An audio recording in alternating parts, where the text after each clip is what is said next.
Salut et bienvenue sur Clébois Original. Merci de votre fidélité.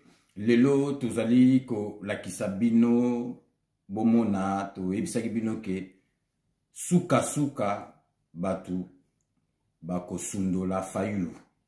Parce que Fayulu azali vraiment congolais te. Parce que ceux qui azali ki congolais alingaki jamais kokanga kanda na ndeko na ye président Fachi Félix Antoine Tshisekedi Chilombo o bazalaki église moko akima na église pona motema mabe ata elongine bomoni ezalaki bien mais tellement ki motema mabe elonge komi ko koma na mabe zolanda motema na ye boyebi ndenge batu bakima ye déjà na bebandeli sikoyo ya suka muzito alobi non muzito boyebi ki azali mwana mboka pe azali politicien Fayulu azali na ye politicien te alobi non makambu ya mboka na biso naza congolais sur likambo eza bien ata toza ko partager ba idée moko politique te na président de la république mais na kondima boyebi muzito aiti ko sala ba déclaration na ba collègue na biso top Congo alobi vraiment que mboka ezali ko kende avant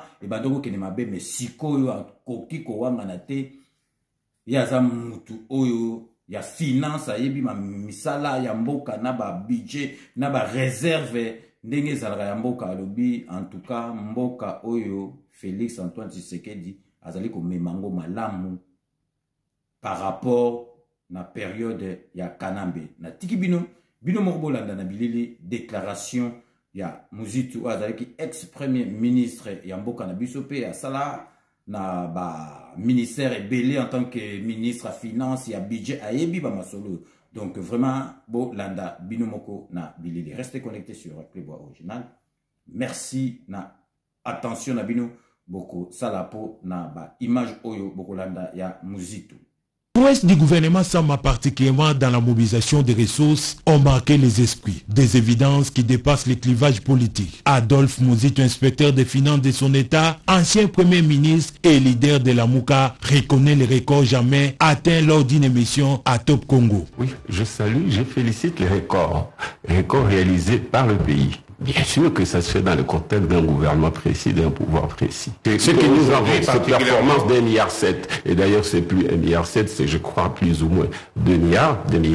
Déjà? Absolument, parce que il y a une partie des recettes qui venait de rentrer dans l'escarcelle de l'administration de la DGI et qui vient d'un contribuable qui a en fait qui a déclaré et payé plutôt au mois d'avril, mais malheureusement la procédure au niveau de la Banque centrale a été d'autant plus longue que finalement l'imputation devra se faire au mois de mai.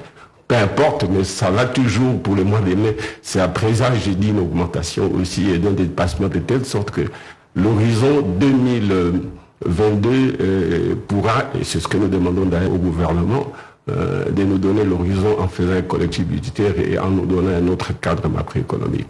Donc ce sera plus 1,7 milliard, ça va être 2 milliards. Ça montre que très rapidement, d'ici là, nous pourrions atteindre 4 milliards additionnels, ce qui veut dire que au niveau de l'exécution, le budget dans son ensemble va aller de 7 milliards de prévus, 7 milliards 300 à plus ou moins 11 voire 12 milliards. Loin d'être de simples compliments, ces affirmations devraient s'interpréter comme un appel à plus de travail, enfin de davantage de mobiliser des recettes publiques.